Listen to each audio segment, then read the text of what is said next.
So what exactly happened? So as a happy franchise owner for about 13 years, well, not all 13 years, because the last 5 years, the company has been getting worse and worse and worse every year. It's become kind of toxic. It's been very stressful. And it's pretty clear that the corporate didn't care about the franchisees anymore. So what they've decided in the last couple years is that they can make more money doing corporate stores instead of franchises. And so instead of spending the money and buying out the current franchise owners, they run these bogus audits that they themselves couldn't pass with a 15% variance, much less a 1% variance like they screwed me over on. And then you fail this bogus audit, they accuse you of fraud, and then they terminate your franchise agreement, and there you go, voila, they didn't have to pay for the franchise. Well, I unfortunately paid $160,000 for the franchise, which I just recently lost, and so they figured out a way to more or less legally steal it. So that being said, not only did I lose the initial investment, I also lost my monthly income, all within a 30-day notice.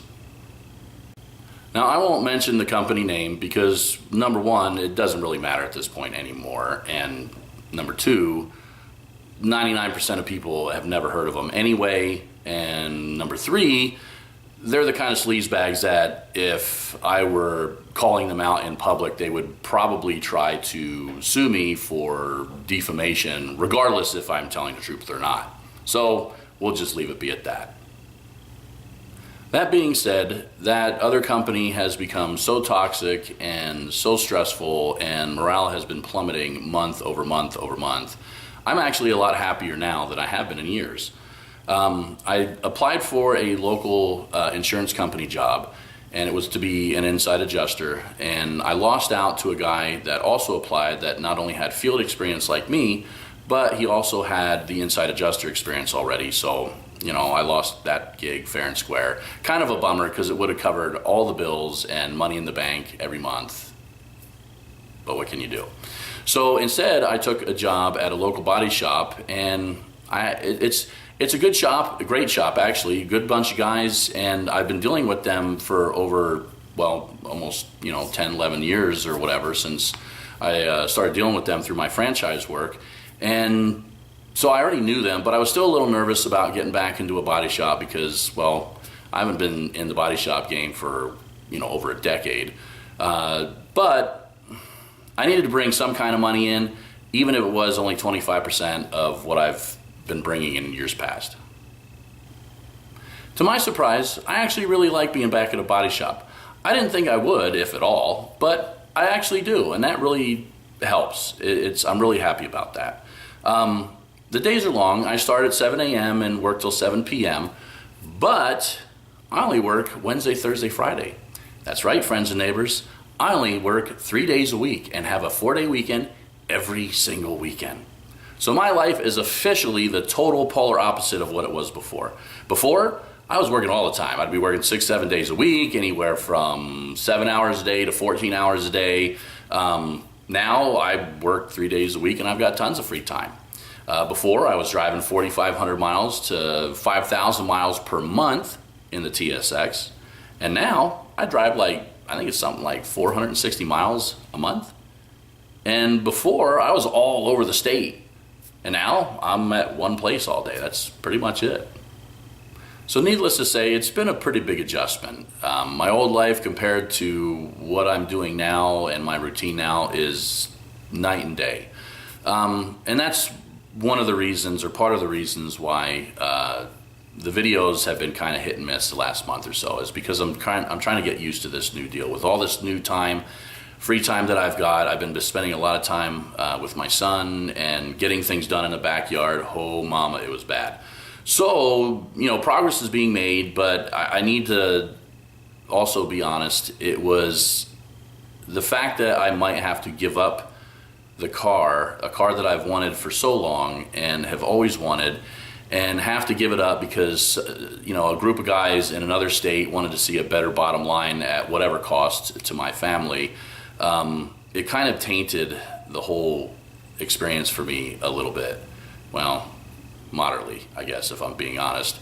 You know, every time I would see the car, it would remind me of my situation. You know, I love driving the car, but every minute behind the wheel, it was kind of depressing knowing that I was going to have to get rid of it. Again, all because somebody else wanted to make a bigger percentage. So it's, you know, because of that, doing videos on the car, that was very hard as well. So, you know, it's been kind of a big adjustment. But now that I'm in the second month of my new life, I'm so much happier. There's light at the end of the tunnel. I feel so much better. And so, progress, right? So when this all first happened, I was running our budget numbers and stuff, and it looked like we were going to be about $1,600 a month in the hole. Not real good, and that's why I wasn't sure if I was going to be able to keep the car or not. But now, since we've had a month or so into this new lifestyle, knowing that we had to make some serious changes based on my new income, running the numbers again, we're actually only about $600 to $700 a month in the hole. You know, not awesome by any stretch. However, if you think about it, I'm only working 3 days a week, and the wife's not working at all, and she wants to work. So even if she went out and got a part-time job, we'd be just fine. If she went out and got a full-time job, what she wants to do, which I'm trying, if I can work it to where she doesn't have to work at all, that would be ideal. But she wants to work, which I can't really blame her. Being with a 5-year-old 24/7 is, you know, that's why we don't have a gun in the house. Anyway, that being said, she wants to work. And if she even just got a part-time job, we'd be fine. If I started something on the side and building some income on the side, we'd be golden. Bottom line is, when all the dust settles, it looks like I'll be able to keep the yellow car.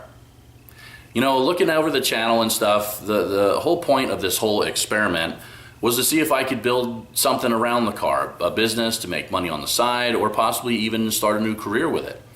That really hasn't changed. My life, and for the most part, has changed quite a bit. However, this hasn't really changed at all. So I'm going to get back into gear. I'm going to focus more on the channel again. I'm going to start putting videos out once a week again now that that major hurdle's over with. And so, yeah, there's a lot to do. I still have a whole lot of viewer suggested videos to get to. There's still some videos that I want to do. Plus, I've got some new ideas that I want to try out as well. Something that I've been kicking around is actually merging my two YouTube channels. I have a channel for my TSX and I have this NSX channel.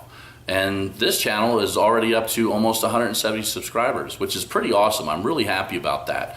However, my TSX channel has over 1,000 subscribers, and it meets both the criteria, or the new criteria that YouTube's put out for a channel to earn revenue through ads.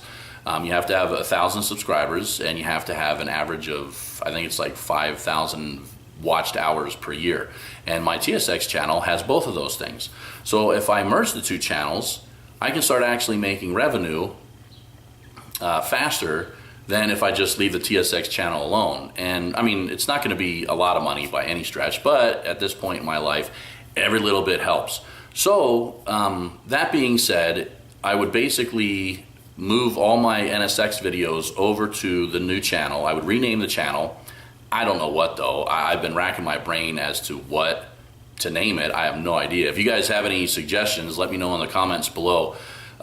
Maybe NSX Experiment 2.0. I don't know. Tell me what you think. How would you guys feel if I did merge the channels? Would you guys still be interested? It's basically going to remain an NSX channel, but it'll have some TSX, high mileage TSX videos sprinkled in, but the majority of the videos would be NSX. But I don't know, let me know what you think. Any suggestions, drop it in the comments. Just kind of kicking it around and seeing if I can simplify some things and make a little extra money at the same time. I've also decided to change things up for my personal routine making these videos. I've decided to make Mondays, since I have Mondays off, I'm gonna make Mondays my video day. Right now it's like almost Sunday dinner time, and I'm supposed to be putting videos out every Sunday. And that hasn't been happening at all, and now it's gonna be way late. So Mondays I'm going to do the videos, and I'm going to do them ahead of time, and I'm going to schedule them for Saturday mornings now. Instead of Sundays, it's going to be Saturday morning every time. This way it won't be so stressful for me trying to make videos like of the weekend that it's supposed to release. I'll have it ahead of time. If something happens on Monday and I can't do it, then I still have Tuesday that I can make it up, and I think it'll just be a lot less stressful for me and better quality videos.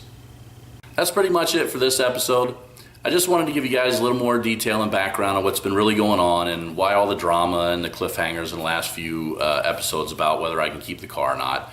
I'm starting a new chapter in life. The dust hasn't completely settled yet, but things are looking really, really good. And so I'm kind of happy to report that. Plus, you know, there's a certain pride in possibly being the poorest NSX owner in the country. And as far as those guys out in Texas that I used to work with, you guys can all suck Japanese exhaust. See you next Saturday, guys.